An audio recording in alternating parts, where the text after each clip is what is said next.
What's goes happening, everybody? It's your boy Ferris, and welcome to another great edition of Good Friends, Better Rivals.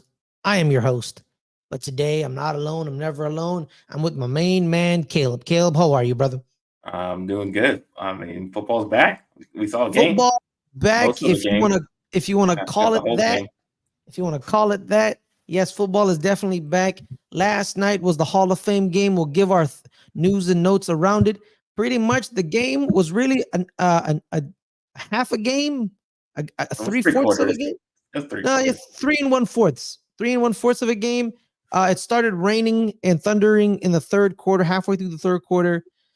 They delayed the game and then they ended up calling the game. So the game ended, and I believe the Houston Texans beat the Chicago Bears 17-14. So the Bears were winning. The Bears are won. winning. Yeah. All right. Okay. Oh, Colin Johnson had 2 touchdowns. Duh. So Colin Johnson of the Chicago Bears had 2 touchdowns. Bears Formerly wins. of the New York Giants. Formerly of the New York Giants. That is so true. Fun fact about him: if he doesn't tear his Achilles, he's actually receiver 2 the year we make the playoffs. Yeah. I'm not gonna lie to you. Yeah, just like That the is- Giants give up on guys that could potentially help them. He tore his Achilles, Caleb. Let's act like let's not act And all crazy you see here, it's man. fine now. It was 21-17, 21-17, not 17-14. It was 21-17. Here are the stats. It was Davis Mills and Case Keenum of the Houston Texans. Davis, I think, got most of the first half. He went 10 for 13, 102 and a touchdown. Case Keenum came in, went 7 for 9, 78 yards and a touchdown. And then nothing really much on the running back front. Their highest rusher was 16 yards, and it was J.J. Taylor.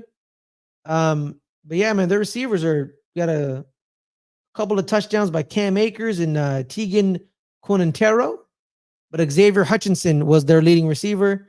On the Bears end, it was Brett Rippon who got most of the game. Tyson Bagnet, He was yeah, really good. Boise State, guys. You know, make sure to watch out the people, the Smurf turf. You know, UNLV alum knows all about the Smurf turf. He went for 11 for 15, 166, and 3 touchdowns. 2 of them went to Colin Johnson. The other one went to former New York Giants tight end Tommy Sweeney. We didn't give up on him. We had calm it down here, man. Calm it down. But Caleb, really, man, you know, Hall of Fame game. It's for a Hall of Fame game, it was actually pretty good. Yeah, it was. You know, well, our standards. Yeah, well, our standards for this game is pretty low. Because it's pretty awful football, and I think we saw pretty decent football. Yeah. Well, a lot of the backups played. Not like, you know what I mean? Like a lot of them played, because I feel like now the Hall of Fame game it's the 4th preseason game, right, Caleb? Back in the day, it used to be the 5th preseason game for the Hall of Fame game participants, because they would participate in the Hall of Fame game and then they would have 4 preseason games, right? Now it's 1 plus 3 preseason games, which is the original 4 that they used to have. So like they're using the Hall of Fame game teams. It changes every year. So this year was Houston and Chicago. They use it basically as like a regular preseason, because it's the original preseason of 4 games, while the other teams do 3. So we saw a lot of backups. And yeah, man, shout out to Brett Rippon. He looked good, man. He was ripping the ball. Colin Johnson. But the thing is, the Bears have a lot of receivers, so I mean, he might not make it to the roster. So I mean, he's definitely potential for somebody else to pick him up. Well, a lot of receivers is kind of a stretch if you think about it.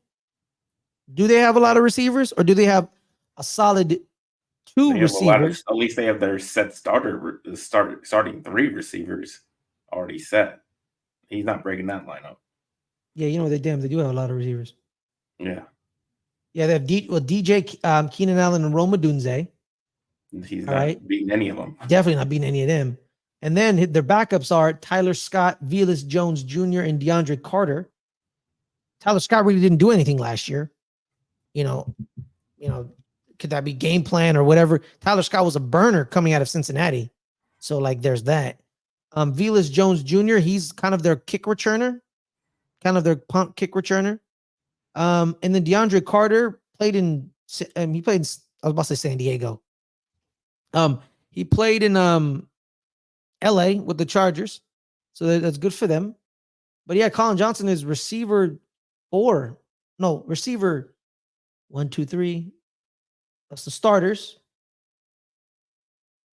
He's in the third row. He's in the third set of receivers with Dante Pettis and Freddie Swan and Colin Johnson on this. Dante Pettis was still in the league. I didn't know either, man.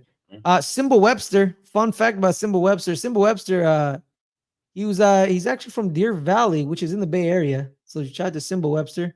Him and his brother played at Deer Valley High School. I know all about them.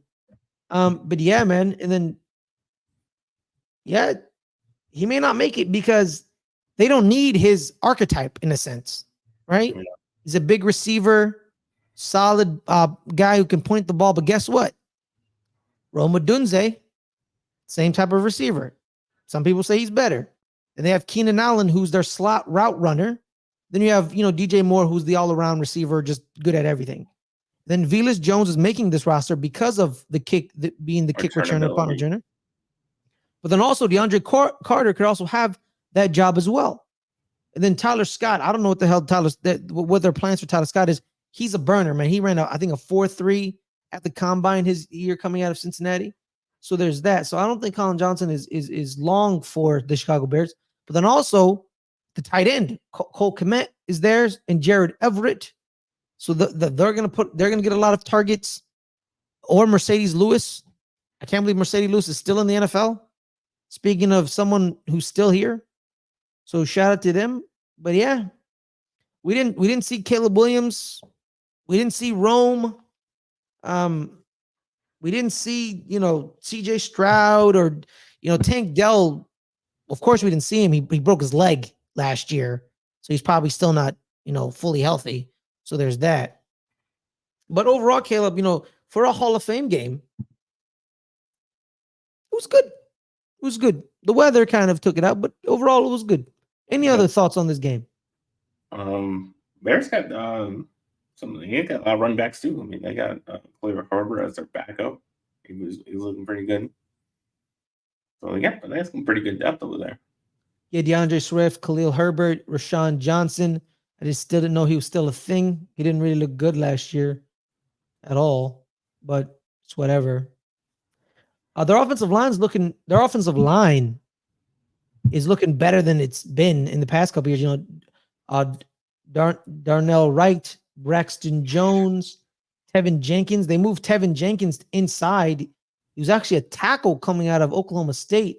Now he's their left guard. We'll see if he can transition. And then, Braxton Jones out of Southern Utah. Oh, that's DeJuan Jones. DeJuan Jones is the Ohio State kid. He's about 6'8". So now they have a new left tackle in Braxton Jones, a new left guard in Tevin Jenkins. Their right tackle, Darnell Wright looked good last year. It's a better offensive line that Justin Fields had. This is a better team that Justin Fields had. So could it say that, the previous regime failed Justin Fields? In a sense, yes. They didn't really develop him or really give him the weapons necessary when your best receiver is Darnell Mooney. It kind of hinders development. And when you're running for your life on that horrible offensive line also. But so I think they put Caleb in a great way to be successful this year. I think the Bears you got to watch out for the Bears. Watch out for the Bears. Yeah. Yeah, but he's already ruined Shug, so let's look. Let's say what's up, people in the chat. Shout out to Leo. What's up, Leo? How you doing, brother? Shout out to you. We got Sugar in the chat. Hey. And then he says Justin Fields is now on a way better team. Also, guys, we are also simultaneously streaming on Twitch. If you're on the Twitch chat, all I really want you guys to hit that follow button. Hit that follow button right there. But if you want to also hit that subscribe as well, we really appreciate it.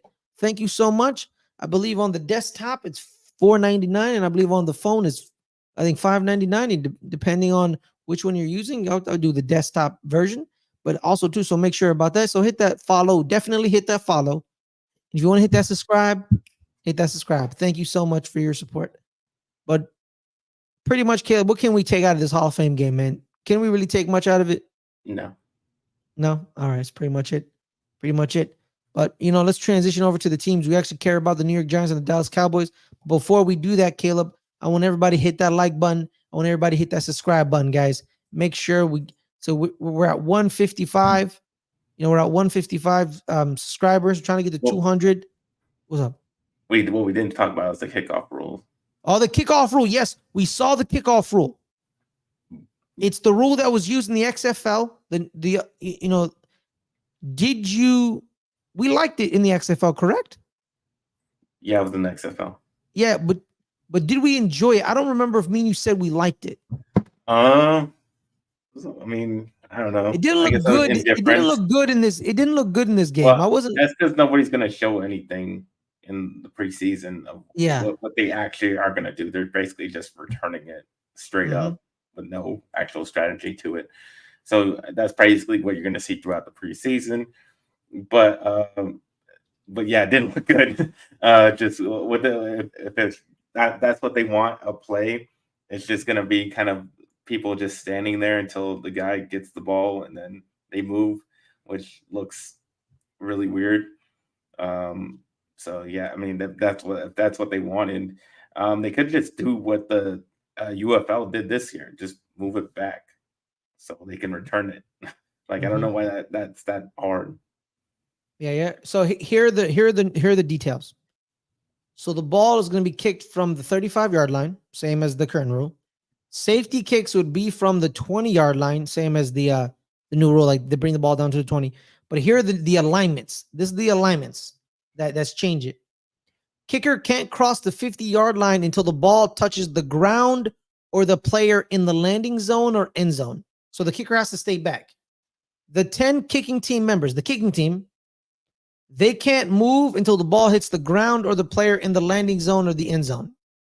So the receiving team will line up as follows. Setup zone is a 5-yard area from the 35 and the 30, where at least 9 of the receiving team's players must line up. They must line up. At least 7 players with their foot on the 35-yard line, they're 35. The resisting line with the alignment requires outside numbers in the hash. The hashes and all that stuff.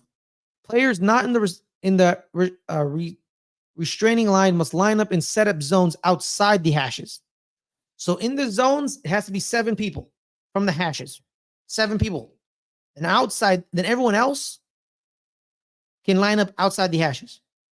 All players in the setup zone, so the entire line, can't move until the kick has hit the ground or the player. 2 people only can be returning the ball. Only 2. And can move anytime prior to the kick. But here's the key right here. The landing zones. That's the part, the landing zones. The landing zone is the area between the receiving team's goal line, so the 0 or the 1, and the 20-yard line. That's the landing zone. Any kick that hits short of the landing zone is treated like a kickoff out of bounds and the ball is spotted at the 40. So if you don't kick the ball into the 20 down, it's balls at the 40. Any kick that goes in the landing zone, then goes into the end zone, must be returned or downed. If downed, then the touchback will be the 20-yard line. So if it hits on the 20 and it goes into the end zone, you got to go retrieve it and down it. Kicks that hit the end zone stays in bounds and returned or downed to the 30. They move that ball to the 30. So if it hits the end zone and it's still in bounds and it's returned or if downed, it goes to the 30. Any kick that goes out of the back of the end zone or in the air or out of bounds, it goes to the 30. Is this confusing? Yeah. Yeah. All right. Well, for like a normal fan. Yeah. Like just a casual fan, like no idea. Landing zones and all that stuff and the kicking and stuff like that. I understand it. Well, yeah, I mean, I can understand it, but other people just like, what the hell is going on? I want to watch the UFL kickoffs, man. The UFL, they had returns. Like I saw multiple returns with the UFL kickoff because they had room to return because all they did was just move it back. So they can, so it wasn't always a touchback every single time. That's, I mean, it's that simple. Just move it back. But they're all concerned about safety and whatnot. But it's a play. Like, I mean, Devin Hester got to the. We just saw Devin Hester last night. He's in the Hall of Fame because he had exciting plays. So who cares about safety? You get a guy like that to go to the Hall of Fame based on this special teams play. Yeah, because you know, here's the thing. It's not even move it back. It's move it back to its original spot. It was always the 20. It was the 20. Then they moved it up to the 30. Right? So if just I don't remember if they did or not. I think it was kind of always that. No. Because they remember they moved it. They moved the kickoff forward. What wasn't the original NFL kickoff the 20? You kicked it off from the 20? I don't remember, honestly. Let me do some research. Continue. Speaking of the Hall of Fame, the Hall of Famers showed up. Devin Hester was there. Julius Peppers was there. Steve Smith Sr. was there. Who else am I forgetting? Patrick Willis was there. Steve Mongo McMichael, his wife was there. Mongo, unfortunately, I think he has a severe case of ALS. He's kind of he couldn't show up. Randy Granashier was there, the linebacker from the Denver Broncos. But now, Caleb, man, how old do you feel that now people that you grew up watching or watched at an age that you remembered football are entering the Hall of Fame? Yeah, like I remember Julius Peppers and Steve Smith and Patrick Willis and Devin Hester. I remember watching them. That's great that we watched their entire careers. Hester. See, I was right. Thank you, Leo. It is the 20. It was the 20. And Johnson, all the modern White guys. Freeney. That's why I forgot. White Freeney. We watched their entire careers play out, and they've been retired for over 5 years. It's pretty crazy that we're that old now that we can remember pretty much their entire careers. We're not just like going back to like old guys that we made saw the tail end of their careers. It's actually or like NFL film highlights of them, or nowadays the video packages in the Hall of Fame, they're not in black and white anymore, and they're not in grainy footage. They're going to be in high def. They're going to be in perfect picture, because you know what I mean. Like I'm watching Devin Hester's highlights, and it's the highlight of the Super Bowl with the Colts, and I'm like, that's the first Super Bowl I ever watched. I remember that Super Bowl. That's the first one I ever watched. That was the day I became a football fan with Devin Hester. I don't know why I didn't become a Bears or a Colts fan. I don't understand why I didn't do that, because that was the first Super Bowl I ever watched, was that game. I almost became one, but I stopped. But then, then the next year did I ever tell you the story of how I became a Giants fan? Yes, you've told it many times. No, but like the early part. Did I tell you that I was actually an Eagles fan? No. Yeah, so I saw Brian Dawkins kill a man on the field, and I was like, "That's my guy." All right, I love that guy. I'm him. And then why I stopped becoming an Eagles fan? Because they're a disgusting franchise. Well, yes, but also too, my cousin's an Eagles fan, and I hate my cousin. So I said, I'm not sharing a team with you. So I became a free agent, and then the New York Giants happened. You didn't have to be a free agent. You literally live in a place that had two teams, and they sucked. They sucked. People forget this. The Niners and the Raiders weren't very good. I almost became a Raiders fan because my cousin tried to indoctrinate me with like old Tim Brown footage, and I'm like, bro, this is like, why am I watching old grainy footage of Tim Brown? This ain't even from this century. I got very mad. The Cowboys Miami Super Bowl. Which one was that? Was that the 172? 1972, yeah. Oh, the undefeated season. 71 then. 1971. Yeah. Oh, because who they beat in 72? They beat the Vikings. Yeah, probably. Or no, they beat the Redskins. Yeah. How'd you become a Cowboys fan then? If you're watching Miami win. No, he watched the Cowboys Dolphins. We beat the Dolphins in 71. Oh, you guys beat the Dolphins in 71. Yeah, okay, that makes more sense. My bad. I was getting my years mixed up. But it was like 72. It was like 71 season, but like January 72. Oh, yeah, 71, 72 season, and then they went undefeated in 72, 73. Yeah. What was your first Super Bowl, Caleb? Rams, Titans. Really? 99. Like 6. Yeah. Nice. I was 5. Whoever else is in the At that time, chat, I was 5 years old. drop your first ever Super Bowls, guys. Drop them. Yeah, man. Yeah, it was Colts. It was Colts Bears in Miami. That was the day I fell in love with the halftime performance. Because guess who was the halftime show, Caleb? Prince. It was Prince, man. Imagine singing "Purple Rain" in the rain. Yeah. Do you know what I mean? You sang "Purple Rain" in the rain. That's insane. Do you remember the halftime performance for 99? No. No? Okay. Now the halftime performance is a big deal. Well, it was in 2000. Yeah, I was 6 years old in 2000. Yeah. February. Yeah. I remember that. Because I do remember the end play. Yeah. The Kenny Dyson being short. Yeah. I think it was Kevin Carter who stopped him. I think. Was it Kevin Carter? I don't remember. Was it? Hold up. I remember. Some time ago. Who tackled Kenny Dyson? Is it Kenny? It was Kenny Dyson, right? No, it wasn't. No, yeah, it was. Yeah, it was Kevin Dyson. It was Kevin Dyson. Mike Jones. It was linebacker Mike Jones. Who? Mike Jones. Sorry, my bad. Shout out to Mike Jones. Yo, his name was Mike Jones. That's amazing. Well, it's a very common name. Yo, they should make a highlight tape of that of him in that Super Bowl using Mike Jones, Mr. Jones. All right, sorry, man, we've kind of wasted 22 minutes talking about this and our Super Bowl. Yo, man, did I ever tell you, Caleb?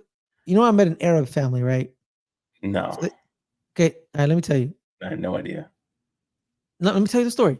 So how we talk about the Cowboys media blitz, branding themselves as America's team, which they didn't brand themselves. That was a name given to them. Yeah, exactly. Well, exactly, by some dumb announcer who's an idiot. But then they took it and branded themselves America's team. They took it and branded themselves. I met an Arab family who fell for the branding, who were like, "This is America's team, and we need to root for them." I met them, and I'm like, I've never met you people. I've never met someone who's actually fell for the branding, and I finally met them. It was crazy. I was like, "How do you crazy?" Never met someone who fell the branding. I mean, American. Well, you're from San Antonio, so you're yeah, from. But there's fans everywhere around the country. That's why they're America's team. Well, usually it's most of them originate from Texas. Most of them. Well, yeah, because they're from Texas. But you can find a Cowboys fan in any city. It's true. Yeah, actually. Well, no, because the Cowboys fan that I know in San Francisco is from Texas. He's from Arkansas, actually. So he made his son become a Cowboys fan, not a Niners fan. So because usually it's Texas and Arkansas, and then probably some parts of LA because y'all do Oxnard because y'all you do your training camp in Southern California, but yeah. Oh, your dad's from Chicago? Oh wow! Wait, how are you not a Bears fan? What? That's what I say. I tell them that all the time. Wait, time out. I know why, Leo. I know why you're not a Bears fan. People forget in the 70s, the Bears sucked in the 70s. They sucked. They were bad. See, Leo, just like me. Why are you not a Raiders fan or a Niners fan, Ferris? Because they were bad. Leo, I feel you. The 70s, Cowboys. Bears, horrible. The only saving grace. Wait, time out. They had Walter Payton, Leo. You didn't like Walter Payton? No, he liked Tony Dorsett. Yeah, but Cowboys had Tony Dorsett. That's true. And Roger Staubach. And Drew Pearson, the original 88. You know what, Leo? I take it back. My bad. I take it back. Understandable. I understand why you're a Cowboys fan. I understand. Because it's kind of the same thing why I became a Giants fan. I wasn't going to root for no damn trash Raiders or Niners. They were bad. People forget how bad they were. They weren't good. In the mid-2000s, they were very bad. People forget that both teams, the Bay Area was like a wasteland of nothing because they were very bad. You know what I mean? Why do you think they love Jim Harbaugh so much? Because Jim right away made them relevant, like right away. That's why people still love him to this day. And they blame Trent Baalke and Jed York for shoving him out. You know what I mean? Because man, I would say watch out for the Chargers, but unfortunately, Justin Fields got injured in training camp today.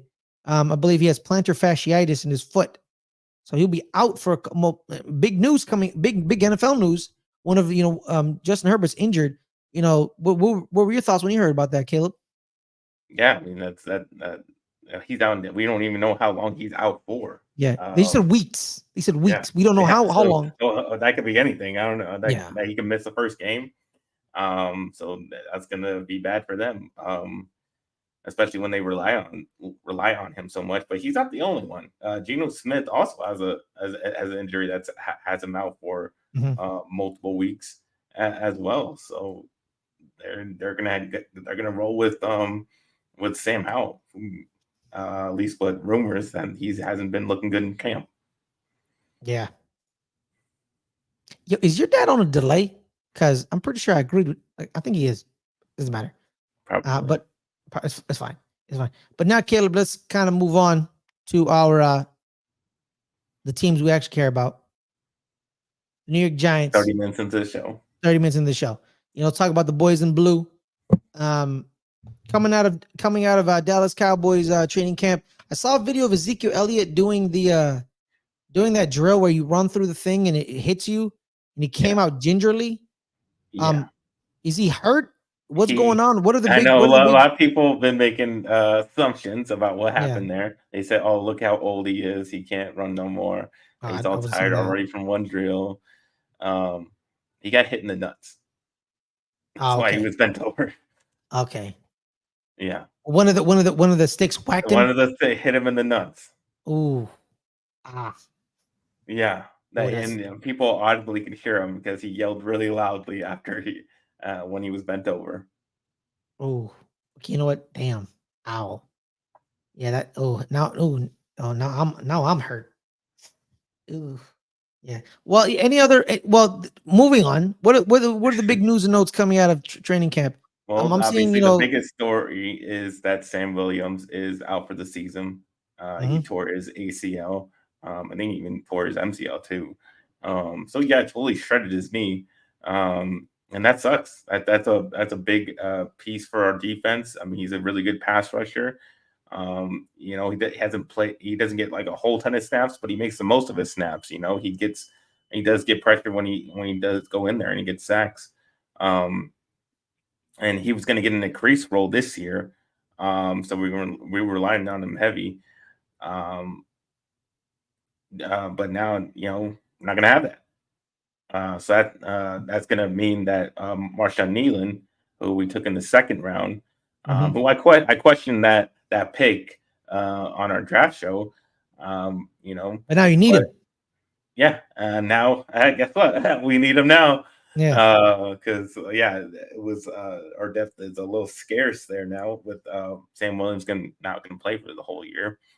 We're definitely going to need him to step up in his place. But then we also go out and we've been looking for other defensive ends. We got two guys coming in from that have been on other teams like Shaka Tony and this Muhammad guy. Say his name, Caleb. Say his name. I have no idea. Say his name. You know how to say his name. Why don't you say his name? I don't know how to say his name. Aliquandi Muhammad. See? I don't know how to say that. Aliquanda Muhammad. Yep, there it is. So bringing them some help. I don't know how much help they're going to do because I don't think they've played since 2022. But at least there's some bodies out there to try to do something out there. But otherwise, I mean, the only thing is the only one good thing coming from that is that we won't get his stupid penalties that he always does, because he's good for one of those every now and then. He always has like this just dumb penalties that he does, especially on special teams. They put him on special teams a lot. He's good on special teams. He just makes stupid penalties. So that's one thing that good comes out of the whole situation. But yeah, just sorry for him. That sucks. But other than that, moving on to the guys that have been looking good in camp. You know how there's always a receiver like on every team that looks good Mm-hmm. during camp. Well, Mm-hmm. this year's is a guy that's been around a bunch of other teams, and that is Tyron Billy Johnson. That guy, receiver, um, he's been looking good. He's been showing up almost every single practice, making some really great catches. He gets in the end zone. He's been playing well. Like you see him. You definitely notice him on offense. No matter who's throwing the ball, whether it's Dak, whether it's Trey Lance, or whoever's out there, he makes plays. Like he's looking really good. And yeah, he's definitely a standout from the receiver standpoint. You know, another and then Tyler Guyton definitely stands out just because of the pure Absolutely. size of the guy. He just looks massive out there, and he's been doing exactly what we thought he was going to do. He using his size to his advantage, and he was stonewalling Micah Parsons. Micah Parsons was not getting around him, um, and that was awesome to see. That just as a rookie, he can step right in at that left tackle position, replacing a guy like Tyron Smith, and kind of look like he can, come from college to NFL and look good out there. So that's really exciting to see. As far as going to defense, DeMarvio Overshown looks back to what he was before the injury. It may be because of when the injury happened. It happened in camp, so he has a little longer time to have healed, and so he's right back to what he was Mm-hmm. looking like last year in camp. So yeah, he looks good too. Um, and then yeah, that's pretty much the guys that have been standing out as far as what I've noticed. During the little clips that you get that you see through the social media and whoever's taking video. That's what I've noticed.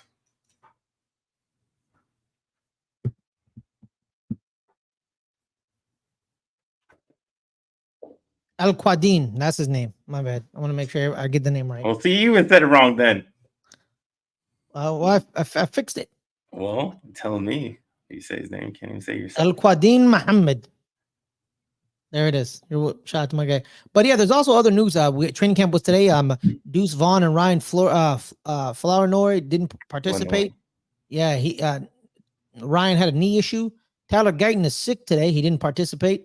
So Assam Richards and Chuma Adoga worked with the ones on left tackle.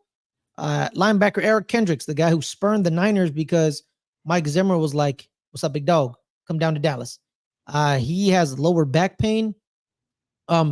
Standout safety Israel Mukwamu, he left practice with a health issue. And then just Shaka Tony was also the other defensive tackle they brought in. Shaka Tony coming out of Penn State. Yeah, he played with Mike. Your mic is like messed up now, but he played with Mike Parsons at Penn State. So, No, Mike's messed up. Not I can hear you now. Okay. Yeah, he played with Mike Parsons at Penn State. Mm-hmm.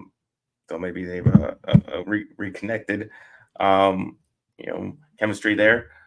But yeah, as far as just injuries of camp. I don't think anything is too serious. The only thing serious was that Sam Williams one. I think you're just going to be precautious during this time, then try to push anything that might be ailing them. So what about this backup quarterback battle? Does Trey Lance have a shot of winning this, or is Hell no, he does not have a shot in anything. Okay, he does not. Like he's not good. He's not a good quarterback.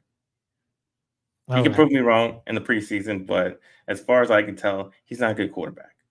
Okay, well, speaking of Cooper Rush has that job wrapped up. Cooper Rush does his thing. He's a solid backup. He's proven to win games. There's no way you can put a guy that has proven nothing in this league over a guy who's won like 5 games. Yeah, that's true. But also someone so speaking of Tyrone Billy Johnson, Chargers fans are telling Cowboys fans to relax because he was a former Charger heartthrob, and they're saying he's misleading y'all because he's misled them. So Tyrone Billy Johnson is Chargers fans are telling y'all to chill out on him. So we'll see if he just didn't like playing in LA for the Chargers, or they were right and Billy Johnson just looks good in practice and doesn't do nothing, because that happens a lot, right, Caleb? And shout out to Adam Lefko. I mean, that's the brand of a camp guy, is that they look good in practice, and when the lights come on, they even in preseason games, they don't look good. You know what I mean? So we'll see if Tyron Billy Johnson does some good. I kept calling him Tyrone. My bad. Tyron Billy Johnson. As far as Dak looks probably better than he's ever looked in camp, because usually Dak is not a practice guy. He actually sucks in practice, to be honest. That's kind of always been the thing with them. That's why he didn't even when he was a rookie, we didn't even think he was going to make the team, because he was like the 4th quarterback behind a guy that switched to safety, because they all look better than him. It took all those injuries to Romo to Kellen Moore to even give him a chance in preseason, and that's when he shined the most. But now looks like he's gotten over that. Now he looks good in practice. Like he actually looks really good. He looks solid, and I mean, I think he's gonna have another big year coming up. Yeah, man. Any other news and notes, Caleb? Something pressing? No, not really. Not just we've had too many padded days, so it's not we haven't got too much of a good look. We just got pads on like Tuesday, so I haven't really see what they what they got until Saturday. I'm going to be very interested in tomorrow's practice, because that's the blue and white scrimmage. That's the big scrimmage, at least when it's just your team.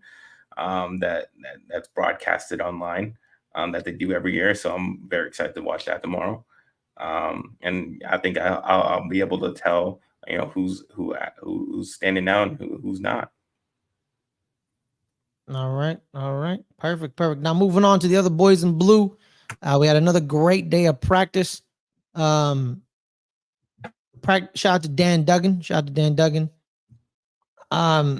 did a lot of red zone work, so they didn't really air it out because it's red zone plays. Duh. It was a nice throw and touchdown to Jalen Hyatt, but it would have been a sack because Brian Burns hit a nasty spin move on Jermaine Illuminor, according to Dan Duggan. There's been a lot of sacks, but there were completions, but they're going to be sacks in the game. John Runyon is working at left guard again, only exclusively.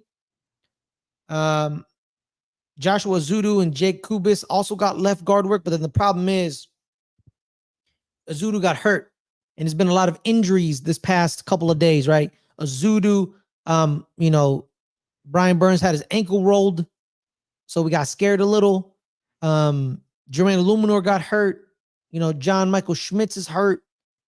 Illuminor's back, but he was hurt. It's a lot of people getting hurt, and it's mostly just offensive linemen, and so that's a problem.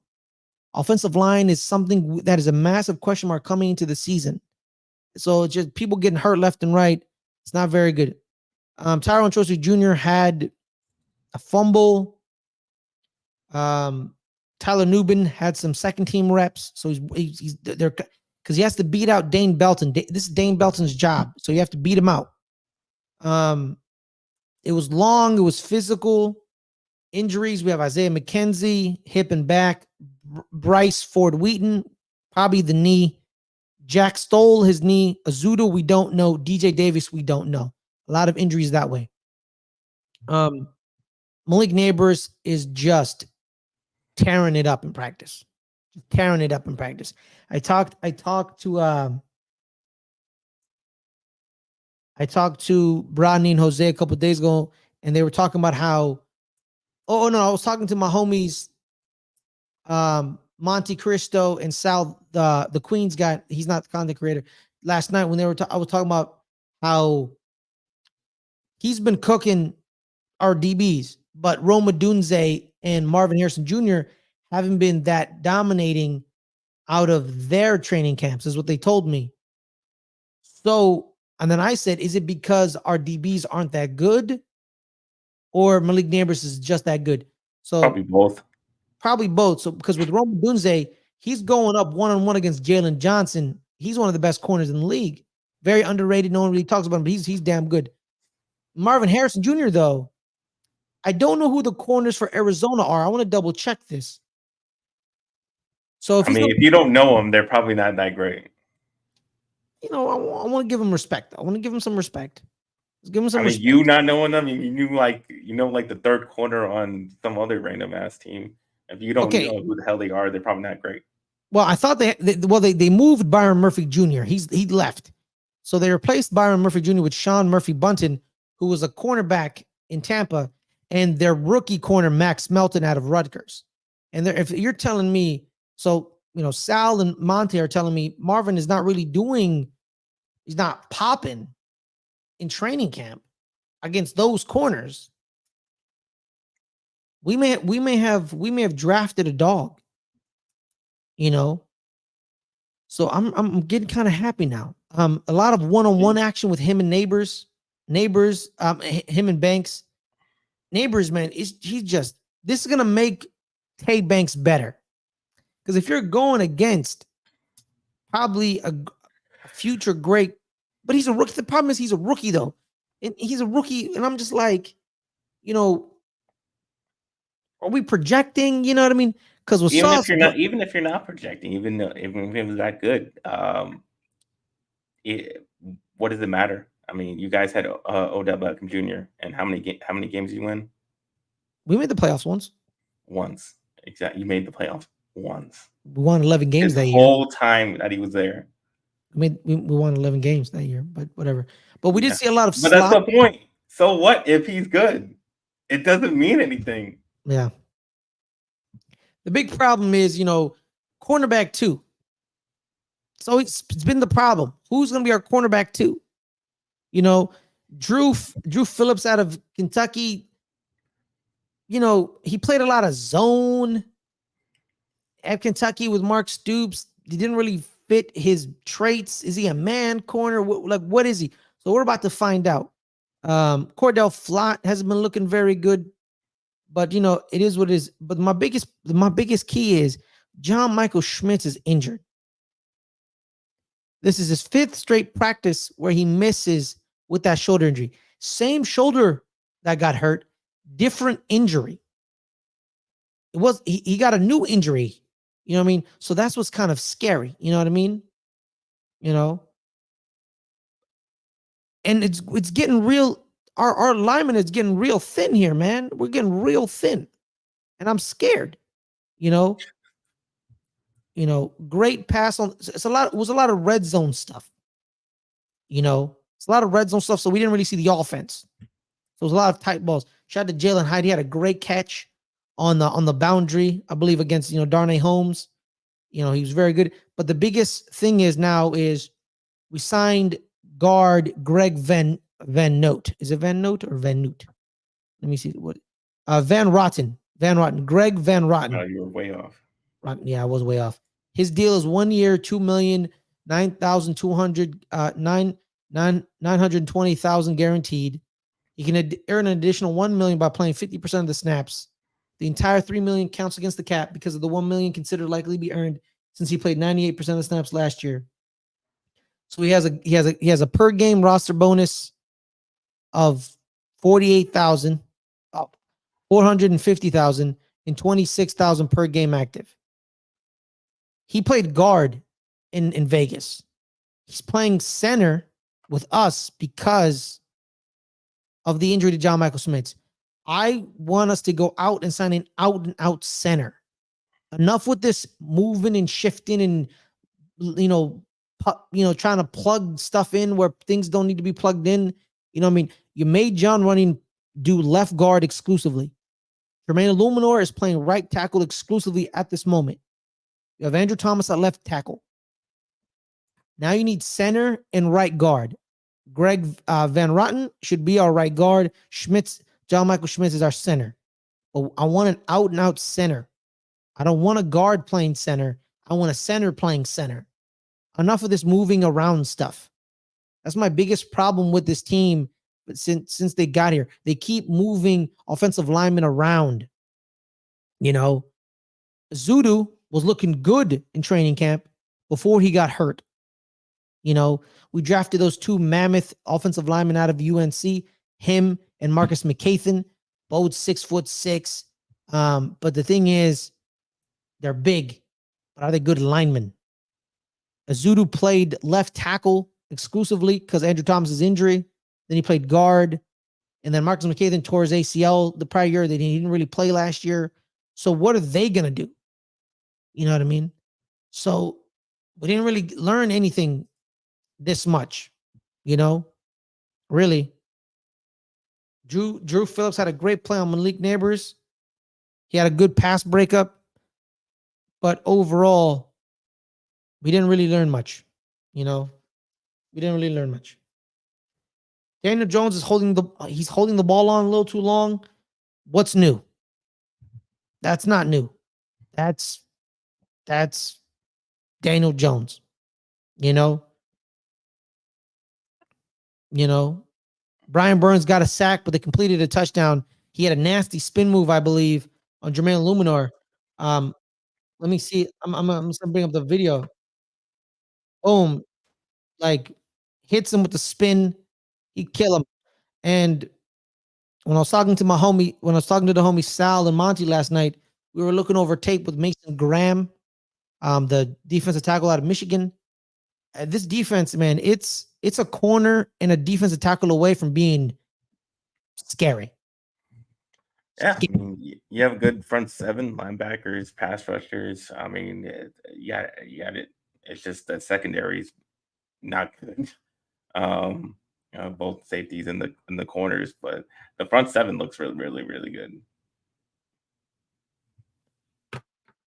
Yeah, man. It's so because man, you see, so Dexter, Tibbs, Burns, Okereke, McFadden, Simmons, and then like I said, we're corner away. You know, we have Tay Banks, but who's corner two?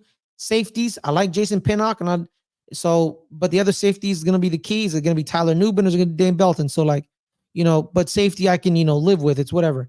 But that front seven is a problem. But we need a running mate for Dexter Lawrence because he's going to eat up a lot of double teams. And if you have someone who can alleviate that, it's a problem. No offense to Raheem Roches Nunez, Nacho. But overall, man, that second defensive tackle spot is a problem, because we don't know, right? It could be Raheem, it could be Ryder Anderson, it could be Jordan Phillips, or it could be Jordan Riley. We don't know. So that's a problem because we basically run a 3-4. Dexter's the nose. Then you have Dave, he's the nose. Then you have Burns and Tibbs, Carrick and McFadden. We're kind of like, kind of running like a weird three, what is it? Like a 3-4 hybrid multiple type thing. I don't know, man, because defenses now, they don't look. Back in the day, it was 4-3, 3-4. You know what I mean? 4 defensive linemen, 3 linebackers, or 3 defensive linemen, 4 linebackers. Then they added the 4-2-5. Then they added the 3-3-5. You know what I mean? So like nowadays, the defenses they move around. They're malleable. You don't know what they are. One day they have, because Brian Burns and Kayvon Thibodeau, their defense. A lot of teams don't even play their base defense most of the time. Yeah, they're playing nickel quarters or nickel. Yeah, some type of pass defense because exactly that's all the teams do is pass. Pretty much, man. So that's why the slot nickel corner is now becoming prime position, right? It's kind of like now you need 3 starting corners. Back in the day, it would be like the third corner would be good-ish. but now you need 3 solid starting corners. You know what I mean? It's different. The NFL is different now. But yeah, overall, nothing much happened. Scary scenes of injuries, but that's the main note. Linemen are getting hurt. Linemen are already hurt. You know, Brian Burns, which is a rolled ankle, so it was nothing that bad. Zudu injured. Schmitz is injured. Illuminor was hurt. Van Rotten playing center when he's a guard. Something I don't like.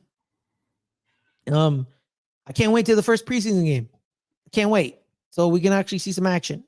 So I'm happy about that. So coming up, actually, Cowboys preseason game is against the Rams next week on the 11th, so Sunday, and then the Giants. Their preseason game is the 8th at 4:00 against the Lions. So we're probably gonna do next week. We're probably gonna do joint practices with the Lions. Yeah, same with us. We're doing joint practices with the Rams. Exactly. So there's that. But overall, Caleb, final notes, thoughts before we wrap up. Yeah, I mean, I'm excited for the football season to get started, even if it's just preseason. I want to see. I mean, I actually like just seeing preseason. I know a lot of people don't, which I get it because it's not like real, you know. But I do like seeing the guys that are trying to fight for a job. I like seeing, you know, who stands out, and you know, a guy that you didn't know that would contribute in the regular season. I like seeing that. I think it's like a nice surprise. Mm-hmm. Oh, all right. That's it. I ain't got nothing else. I'm just very excited to watch it. Can't wait. Thursday. Yeah. We have the Thursday game. But overall, I mean, in a couple weeks, I will be at the Raiders game. I'm going to the Allegiant Stadium to watch Cowboys Raiders. First time the Dallas Cowboys will be in Las Vegas. Preseason. Yeah, it's only preseason, but I'll still be at that game because I still want to see the Cowboys in Vegas for the first time. Yeah, man. The Raiders, man, they won't ever be the same. Those Raiders. Because Vegas, like, you know, we talk about like, oh, you know, winning changes everything, right? But like, yeah, in certain, like, Vegas is not a city where you need a team that starts with them, right? You know, like, why y'all like, you know, like could the Raiders, Caleb, as a Vegas resident himself, even though you're a Cowboys fan, could the Raiders take over Vegas and be a one football team city? I think they did have. I mean, I think there's a very loyal fan base here in Vegas. Vegas was so starved for team sports that, yeah, I mean, we were willing to take whatever we can get. You're gonna give us Raiders. We're gonna be extreme loyal. I mean, there's tons of Raiders bars. There's tons of Raiders fans here. But here's the thing, Caleb. You still got you, and then it's not even just the Raiders fans that live in Vegas. I mean, it's the Raiders fans that are in LA, the Raiders fans that are still are in Oakland, and all over California. The Raiders brand is still a big brand on the West Coast. It is, but the stadium. How many Vegas residents are also Raiders fans, but they also have another team? Probably a lot. I mean, that's probably the majority. I mean, I think that's the thing. That's the thing, Caleb. As a Vegas resident, even if you're a fan of another team, you probably still want them to win. Yeah, I see. But could they ever make certain Vegas residents one team people? Yeah. I mean, the ones that were already Raiders fans, but yeah, definitely the ones that didn't have a team and grew up here, didn't have a team, they definitely have switched over to being Raiders fans. So all they need is a good team. Yeah. Could Allegiant Stadium ever get to the raucous, rowdy nature of the Oakland Coliseum? Is that ever possible? Could that ever happen? Well, it was a different atmosphere. I mean, it was outside. It was a shitty stadium. You got ruckus because The black hole. Which What is that? the black I mean, it hole? was a black hole because it was literally a black hole. I mean, Let's calm it down here. All right, let's calm down. All right, what? calm it down. Calm it down. Okay. The stadium sucks. Why do you No, think the A's are moving? it started. It's because the A's ruined the stadium. See, that's how you don't know. You don't know. It was a great stadium. It was a phenomenal stadium. You know, the black hole, the 80s and the 90s, they were amazing. And then the A's, the reason the Raiders aren't in Oakland anymore, the A's pushed them out because the Raiders wanted to. Well, now the A's are moving. Yeah, exactly. Because that man is a too big con artist, man. He's a too big con artist. You know, the Oakland got screwed over because a rich dude is a piece of shit. Which of course they're all pieces of shit. Because Mike Davis is a poor owner. No, not that poor. He wanted to the poorest owner. Well, yeah, Caleb, yeah, he is, but he's still rich as shit. Okay, I'm not saying he's not poor in general. I'm saying he's a poor owner, as in compared to all the other owners in sports. He's like the poorest. Yeah, exactly. Well, again, no shit. You know what I mean? Now you have owners from hedge funds, but I'm telling you, the Raiders wanted to rebuild the Oakland Coliseum. They wanted to renovate it. They wanted to fix it. Guess who stopped them? Guess who said no? Guess who took them to court to prevent renovations? Well, because they wanted to move too. Then why don't you move? They are moving. But why did you have to screw over the Raiders to do it? That's the point. They wanted both teams to move. But Mark Davis didn't want to move. Well, that's why they needed to force him to. That was the whole scheme. It sounds like a good plan to me. You don't want to stay in Oakland. You want to move to Vegas. Get the other team that's in that stadium to move. Why couldn't you just move? You could have just moved yourself. Yeah, but you need like a proof of concept that the Raiders can work here, and then you can move after them. Yeah, okay, I understand. You know that probably was the plan. And you know, and I feel sorry for Raiders fans. I generally feel sorry for Oakland Raiders fans because the team moved twice, but they always came back because the Raiders in Oakland fit. They fit. This is not a small market. That's the thing that pisses me off about baseball. They keep talking about how Oakland is a small market. I'm like, what? Oakland's a bigger city than San Francisco. So how is San Francisco a big market, but Oakland is a small market in baseball, though? In baseball terms, that's how stupid baseball is. And also, too, Caleb, there's other cities near Oakland. There's Richmond, San Leandro, there's Piedmont, Berkeley. You know what I mean? Hayward, there's other cities near here. You know, going up to like Marin County and stuff like that. So it always made me angry when baseball fans and baseball execs were like, Oakland's a small market. And I'm like, you have no idea what a small market is then.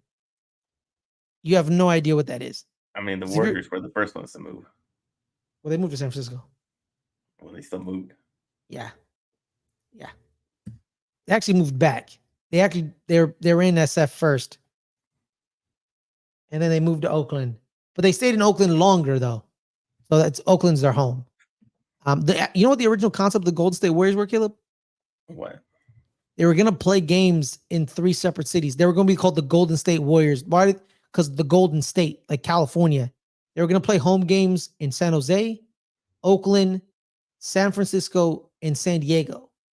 They were going to make them move Golden State. And then they realized that's stupid. That's too much travel for home games. Well, I thought that was just because of the Golden State Bridge.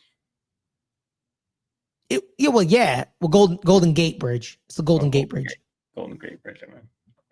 Probably, but that was also like they were gonna move them. The home games were gonna be in like they're gonna travel for home games. They were gonna like go to San Jose, then they were gonna go to Oakland and San Francisco and San Diego. Like, yeah, that was one of the concepts. But then they realized, like, why would we home games? We're traveling for home games? What? You know what I mean? So they stopped. So they settled in Oakland. They're like, boom, Oakland. And then they were like that. And now you have no teams. Now they have no teams. Which is quite awful if you think about it. It's pretty bad. It's a damn shame. But on that note, you know what's not a damn shame? This show, baby. You know what it is. Shout out to everybody who's listening. Shout out to everyone who's stayed with us the longest. Make sure everyone to like this video, hit that subscribe button. Caleb, where can people find you, my man? You can find me at FLKF22 on Instagram and Twitter/X. And you can find me on this channel doing better than the NFL. Yeah, we talk we're talking futures right now. Because there's plenty of time before the season to get your futures bets in. And all we try to do on the show is try to make you guys money. So tune in for that if you guys like making money. Perfect. Everyone, my name is Faraz Madani. Follow me at Faraz Madani on Twitter. Oh, no free advertisement. Just realize that. Guys, shout out to our audio feed. Look up Let's Get Ready Network, the highlights in Spotify, YouTube Music, Apple Podcast, Radio Republic, Stitcher. I would say Anchor, but now Anchor is Spotify for YouTubers. Spotify for podcasters. So there's that. The Brazilian Podcasting Network. Give us that 5-star rating. Shout out to y'all. Thank you guys so much for the support. Hit that subscribe. 155. Trying to get to 200. 45 away. So share this link with your mom, your dad, your brother, your sister, your lover, your second lover, everybody. Just share it. Thank you so much for your support. Have a wonderful day, and we'll see y'all next week. Peace. When we have real football to talk about.